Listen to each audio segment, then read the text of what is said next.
What is up, you guys? Nandito ako kayo. Andas ng energy. Nandito ako ngayon sa Taiwan. Hey, happy birthday to you! What is up, you guys? Nandito ako kayo. Andas ng energy. Nandito ako ngayon sa Taiwan at nandito ako for a very random trip. So, wala na ako ngayon specifically sa Taipei. Nandito ako sa medyo mas malayong area. Only because it's still early at marami pa akong pwedeng gawin. Pero nandito ako ngayon sa Taiwan dahil birthday ni Aina. And yes, nagbook ako ng sobrang random na trip. Hindi to planado, wala to sa kahit anong plano ko in the past few months. Pero dahil birthday ni Aina, we wanted to celebrate with her.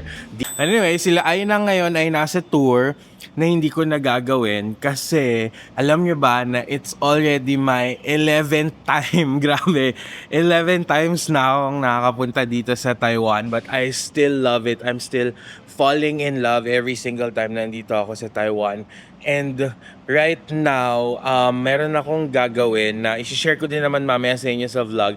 Pero i-update ko na lang kayo once nandun na ako. Tapos I'll show you guys around later kapag nandun na ako sa naka-check-in ako sa hotel. Alright?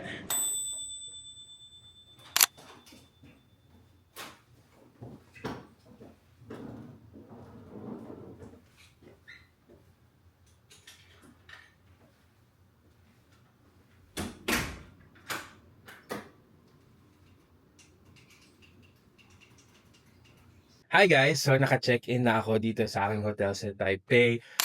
It is currently 3:54, almost 4 p.m. Grabe, dumating ako dito sa Taiwan ng 8:45. Pero may mga ginawa pa ako kaya almost 3:30 yata ako nag-arrive dito sa reception. Pero sobra silang welcoming and ano pa yon, mabigay ng attention kanina. Sobrang bilis lang nung naging process ng check-in ko. Pero ngayon, nandito ako sa room kasi imagine, kung dumating ako 8:45, wala pa akong kain hanggang 3:30 p.m. Pero, syempre kumain naman ako kanina nung, not sure kung na-include ko yung clips ng nasa lounge ako. Although nag-cheesecake lang ako doon, tsaka soda. Tapos, may food naman sa flight. Sarap pala ng corned beef ng PAL, by the way. Ang social, there's corned beef, may white rice na nilagyan sa ibabaw ng garlic rice. There were pieces ng mushroom, slices ng onions, naka-separate dun sa corned beef. Yung corned beef, by the way, may potato. Tapos, mayroon pang hard-boiled egg. Pero syempre, all the rest, hindi ko kinakain. Kinain ko lang only the rice, tsaka yung corned beef. Pero satisfied ako. So, wag niyo akong i-judge kung kumakain ako habang kausap kayo ngayon. Hinihintay ko lang dalahin yung plancha na hinihiram ko kasi yung damit na dala ko puro button down. Kasi yun yung mga ano lang, 'di ba, magaan. So yung problema ko, dahil button down sila, nung nilagay sila sa luggage, wala na, ano na yun. Sobrang gusot-gusot to the max na yun. So kailangan ko lang silang i-steam or i-plancha. Hindi ko alam kung ano yung papadala ng reception dito. Pero, yun na nga, kumakain ako. Nag-take out ako kanina ng McDo on the way bago mag-check-in. In fairness, masarap naman yung McDo dito. Gusto ko yung McDo dito sa Taiwan, compared to other countries. Pero minsan, parang feeling ko yung chicken wings nila, it's not as good as chicken wings ng McDo sa Macau, na laging, spot on. Dito sa Taiwan, parang minsan masarap, minsan hindi. Pero yung chicken nuggets naman nila, always for the win. Um, Hindi na ako masyadong pressured sa life pag nandito sa Taiwan kasi nga, my God, pang-11 ko nang punta sa Taiwan ko. Pero, never ko pa nakita ang Kaohsiung area. Yun yung pinakababang area ng Taiwan. So, there's still so much to explore dito sa Taiwan. Kaya alam ko hindi pa to yung last. Siguro mga makaka-50 pa ako dito. Yan ay kung hindi matutuloy pa ang pagkakaroon ulit ng visa ng Taiwan. Because as of today, they said July 31, matatapos na yung visa free. Pero every year naman, yung July 31 na yan ay balita at na-extend naman parati. So, pray lang tayo na ma-extend pa rin siya. Para makabalik pa tayo na dito sa Taiwan. So, today, what I plan to do, mag-rest lang ako saglit. maliligo lang ako kasi init na init ako sa labas kanina. Maulan, pero mainit, so humid. Sabi ng Uber driver ko kanina, it's gonna be that this whole week. It's gonna rain, pero it's super humid.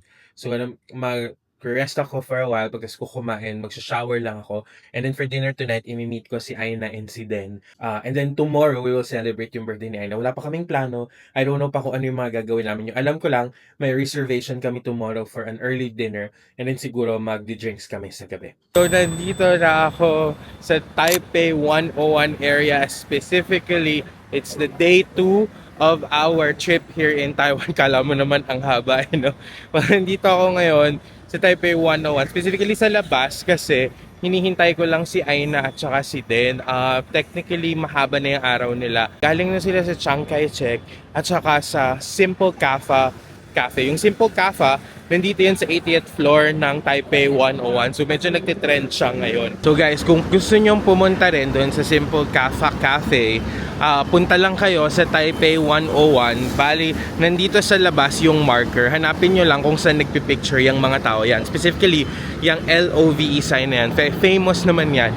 Kasi halos lahat ata ng turista nagpapapicture dyan. Pero, pag nakita nyo na yan, that door, that entrance is the main entrance of Taipei 101. So, hindi siya mall entrance.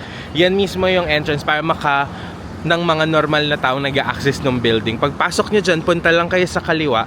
Nandoon yung Simple Cafe na reception. Tapos, register lang kayo doon and they'll give you the instructions while you're there. Habang iniintay natin sila, appreciate muna natin. Grabe, alam nyo hanggang ngayon, sobra pa din akong captivated, mesmerized, still in awe sa beauty ng Taipei 101. I still look forward to seeing this every time na may trip ako. Kasi sino ba namang merong hindi gusto makita yan. Lalo na sa gabi, it's super majestic, sobrang ganda. Hindi talaga nakakasawang tignan. Apparently, nakababa na pala sila dun sa Simple Cafe. Magkita na lang daw kami dun sa Starbucks sa baba ng Taipei 101. Yun yung Starbucks across Din Tai Fung. So, kung nakapunta ka na ng Taipei 101, for sure alam mo kung nasan yung Din Tai Fung na yun. Pero, kung hindi ka pa nakapunta ng Taipei, yung Din Tai Fung ay nandun paglabas mo ng MRT exit. So, paglabas, yun na yung makikita niya. So, eto, pababa ako dun ngayon, pakita ko sa inyo.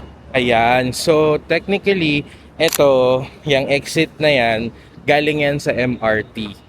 Tapos, pagkalabas niya galing dyan, ayan na agad yung Din Tai Fung at yung entrance ng mga shops dito sa Taipei 101. So, madali lang siyang puntahan. Lalo na kung nag-MRT ka. Ayan, pasok na tayo sa Taipei 101 at hanapin na natin ang ating mga kaibigan.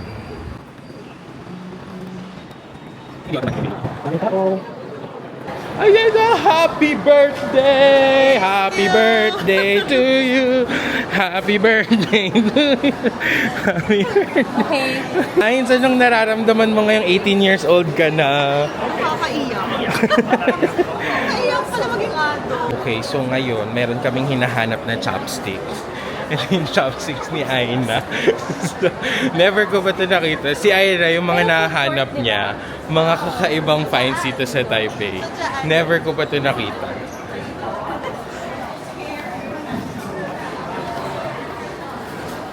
So if you're going here, walang tapon yung mga kainan dito, kahit na food court, kahit pizza, kahit tinapay. Actually, merong tinapay na sobrang na-addict si Inay dito. Baka yun na lang pasalubong ko sa kanya bukas.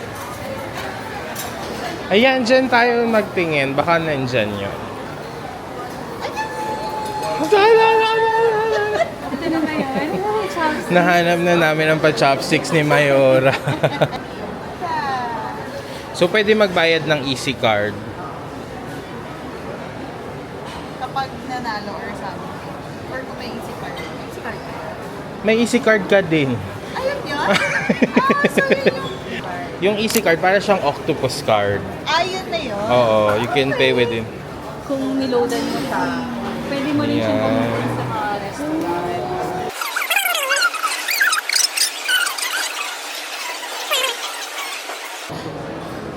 Go to the left. Ay,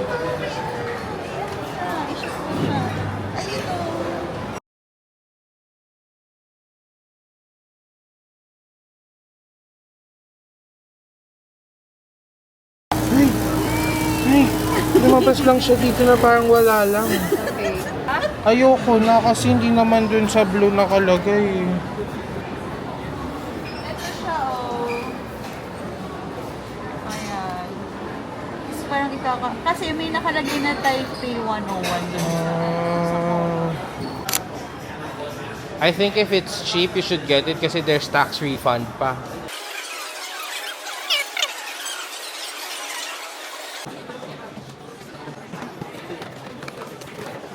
Okay, friends. So after 50 minutes, mga ganun. Nandito na kami sa Din Tai Fung sa Taipei 101 kasi birthday ni Aina. So kakain kami ng marami today. Pero 50 minutes. Sabi nila yung waiting time 30 minutes. Pero 50 minutes kami 30 to pinaghintay. 50 kasi. At 30 to 50. Hindi naman sila liar. Yung napansin ko dito sa Taiwan, hindi sila liar. Maangal lang talaga kami in general. Alam nyo, favorite ko talaga yung Din Tai Fung na version dito sa Taiwan. Parang everybody, like all the vlogs na nakita ko, sinasabi nila, same lang, sobrang standard. Pero naniniwala talaga ako, iba yung lasa ng Din Tai Fung dito. Tsaka iba yung yung thinness. Thinness ba yung tawag ko? ng Xiaolong Bao wrapper nila dito. Parang hindi siya makapal pero hindi rin agad siya sumasabog. Yung tapos iba, parang feeling ko mas subtle yung flavor ng Din Tai Fung dito kaysa sa Pilipinas. But again, pwedeng ako lang yun. Pwedeng it's all in the mind. Dumating na yung order namin dito sa Din Tai Fung. Wala naman masyadong bago maliban dun sa noodles. Pakita ko sa inyo. So ayan, ito yung pork chop fried rice natin na walang scallion. So alam nyo naman, ayaw natin ng scallion. Ito yung nahalo na noodles with peanut and sesame. So walang meat yan. Ito na yung Xiaolong Bao. Umuusok pa. And then ito yung pork and shrimp wonton noodle soup. Ayan. Parang sobrang appetizing niya tignan. Tapos ito pa yung isang pork chop na mayroon namang scallion. Kahit pinatanggal talaga namin. Anong pangalan yan? Ito yung noodles with peanut and sesame. Okay. Smells peanutty. It's savory. Para siyang, yung amoy niya, para siyang kapag kinagat mo na yung peanut sandwich mo tapos nasa gitna na, ganon. Kakaalay mo. Peanut butter. Hindi ganun yung lasa. Hindi. Lasa siyang yung giniling na peanut na nilalagay sa kare-kare. Hindi ko in-expect. Correct. I was expecting something sweeter. Okay.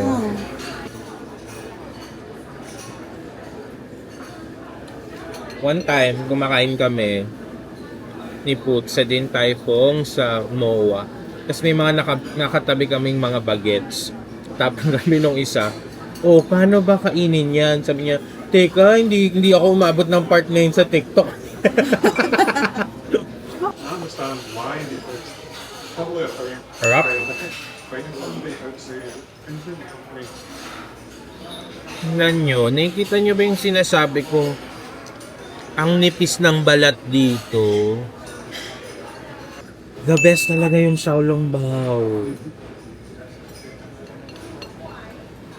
Alam, yung Shin Putang meron ding Xiaolong Bao eh. Pero iba yung atake nila sa Xiaolong Bao. Anong laban? Iba yung atake nila.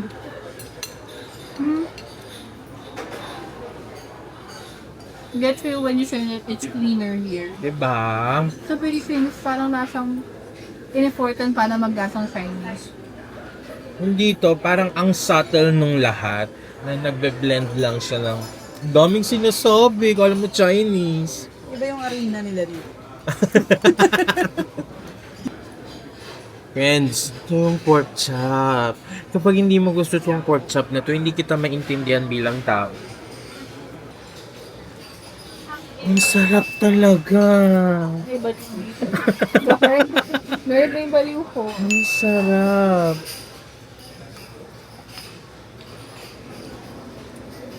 Baka mabash tayo. Sinusubo ko na ng buo agad yung Xiaolong Bao. Hindi ko na pinapap. Good morning, friends! So, nandito kami sa... Hindi mo na nagsabi-start na. Ay. So, good morning, friends! Nandito kami ngayon sa The Morton Steakhouse.